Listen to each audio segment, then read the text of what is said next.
Salawat teriring salam semoga Allah limpah curahkan pada junjungan alam panutan kita Kangjeng Nabi besar Muhammad sallallahu alaihi wasallam. Nanti malam pagi ini kita kembali ke fikih. Fikih pun mungkin insyaallah pagi hari ini tidak melanjutkan tentang sujud sahwi, masih ada sedikit lagi. Saya akan ngambil katakanlah fikih tematik lah gitu. Suatu permasalahan fikih yang muncul di masyarakat biasa, supaya kita punya wawasan yang tasamuh, yang lapang dada. Maka oleh karenanya mudah-mudahan pagi hari tidak mengurangi semangat kita untuk melanjutkan kajian-kajian ini. Sambil kalau yang sudah niat alhamdulillah, kalau yang belum niat bisa niat sekarang untuk puasa tarwiyah. Karena Rasulullah menganjurkan satu pendapat mah dari tanggal 1 Zulhijjah. Karena tanggal 10 hari Zulhijjah itu, hari 10 hari pertama, punya keistimewaan yang luar biasa kata Rasulullah. Maka kalaupun tidak, ya minimal kata Rasulullah 2 hari tarwiyah dengan Arafah. Kalau tarwiyah enggak, minimal 1 hari Arafahnya kata Rasulullah.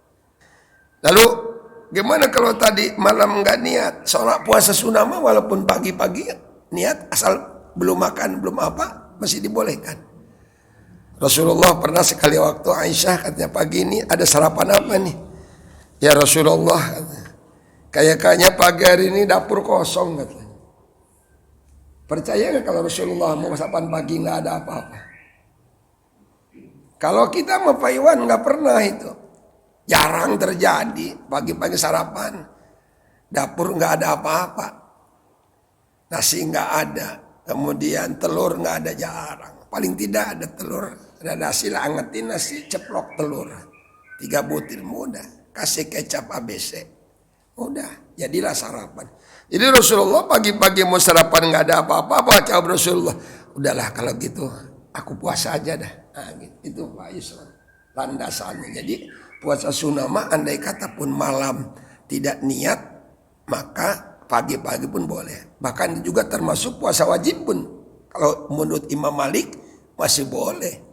Kecuali kalau Imam Syafi'i mah malam yatimu saumu qoblal fajri pala asyamalah.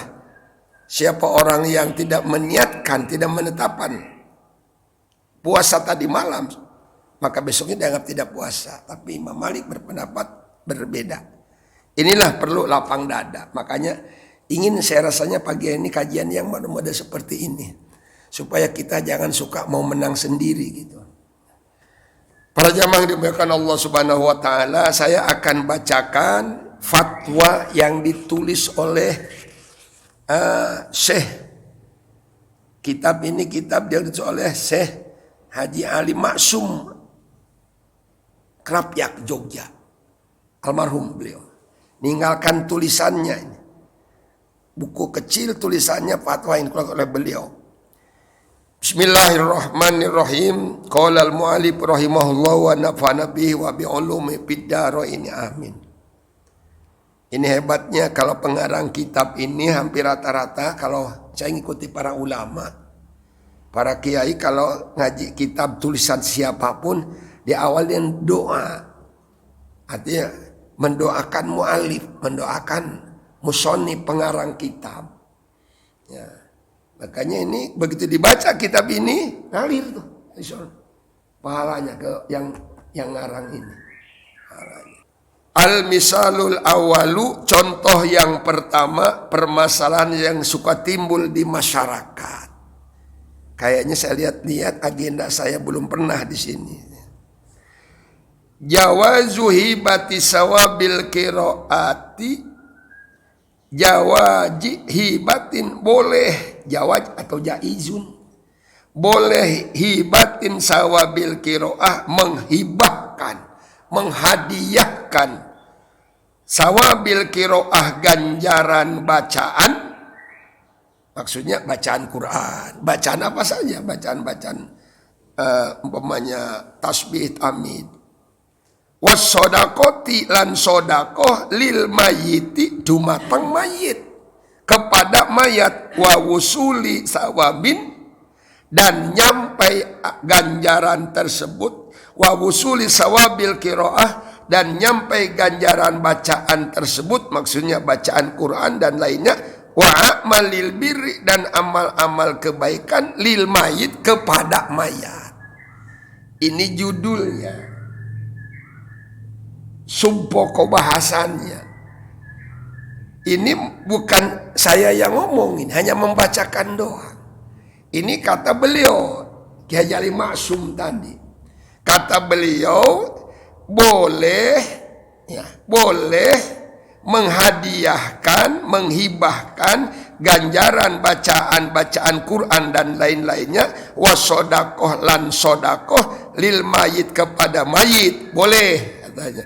Terus sudah ngomong boleh, wa wusuli sawabil qiraah dan nyampai itu ganjaran bacaan-bacaan tersebut tadi, wa amalil birri dan amal-amal kebaikan orang yang hidup lil mayit kepada mayit.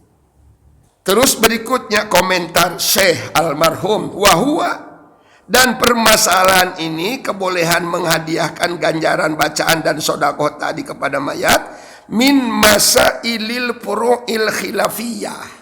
Dijelaskan oleh beliau.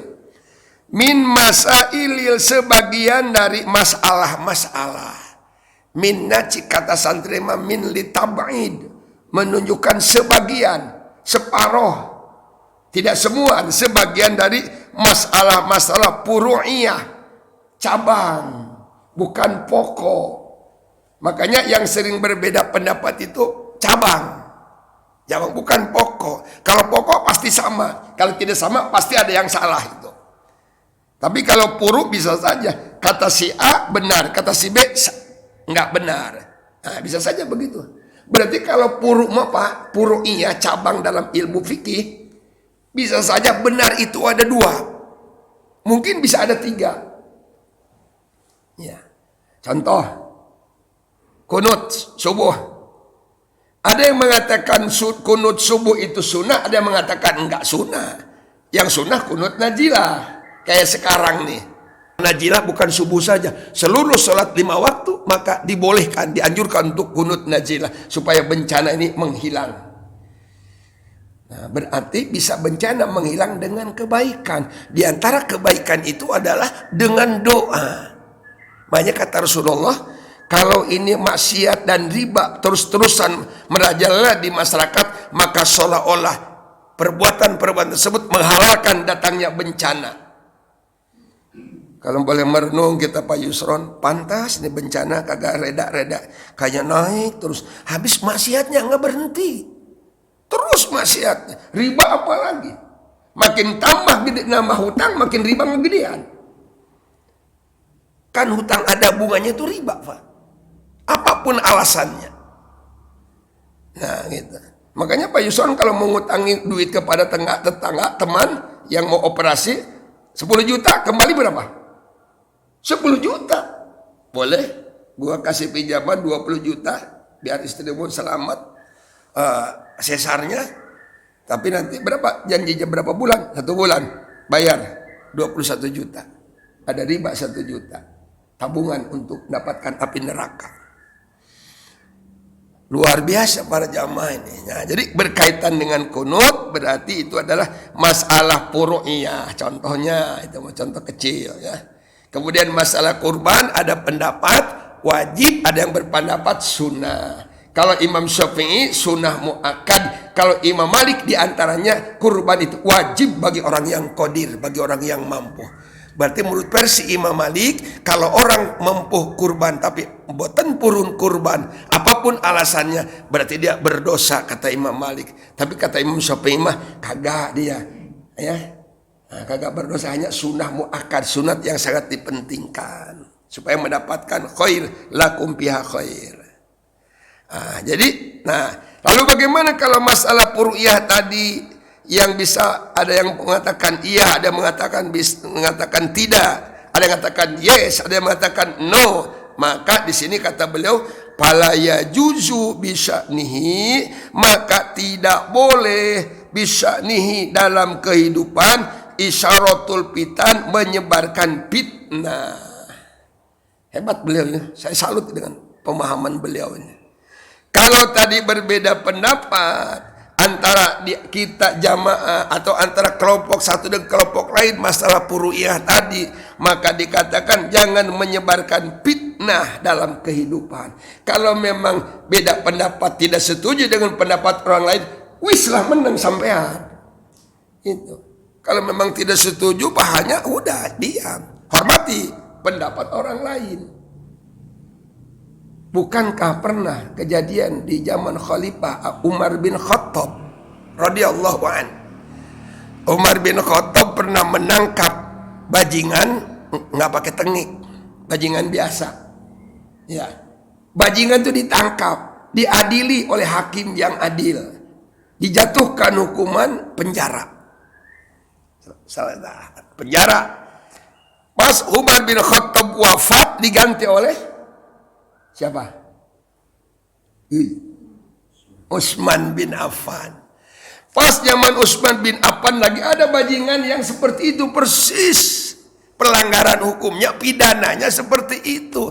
Oleh Utsman bin Affan, orang yang melanggar pidana tersebut yang sama dengan oleh zaman Umar itu hukum pancung leher. Beda kan? Pidananya sama, pelanggarannya sama, tapi sanksinya berbeda. Kalau Umar jebloskan di penjara, kalau Utsman dipancung leher. Kedengaran oleh si Fulan yang di penjara, berkeringat dingin.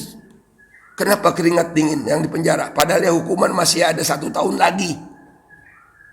Jangan-jangan aku disamakan dengan si almarhum. Karena itu pelanggarannya sama dengan pelanggaran aku, kata si di penjara.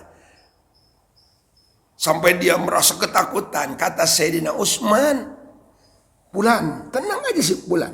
Sampean kan bukan keputusanku. Sampean meringkuk di belakang jeruji besi ini keputusan Sayyidina Umar. Saya tidak pernah akan merubah keputusan yang pernah disampaikan oleh Umar bin Khattab.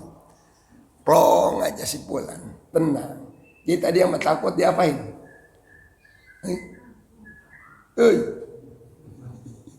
Takut dipancung lehernya. Kan berbeda tuh. Muncul kaidah ilmu fikih, al-ijtihadu la yunqadu bil ijtihad. Ijtihad yang datang kemudian, datang belakang, tidak membatalkan ijtihad yang dulu. Ijtihad yang datang belakangan, ijtihad Sayyidina Utsman, tidak membatalkan ijtihad Sayyidina Umar. Yang itu jalan terus, ini lain lagi. Itu para jamaah. Jadi itu kan lapang dada kalau gitu menghargai. Ini kadang-kadang kita main hantem aja bid'ah, dolalah, finar. Apaan tahlil? Nah contohnya, tahlil apaan? Nggak ada pernah. Rasulullah ketika Khadijah wafat mana ada tahlilan? Sampai ke sana tuh, ngolok-ngoloknya kadang-kadang. Sebenarnya kalau memang nggak setuju, udahlah, nggak usah bangkit-bangkit. So, kalau udah begitu nantinya, nah muncul nanti anjing kurus. Anjing kurus. Ini anjing gemuk dengan anjing gemuk, berebutan tulang. Anjing kurus datang, akhirnya siapa yang dapat tulang itu? Yang kurus tadi. Kiai dengan kiai berebutan, memperebutkan tahlil.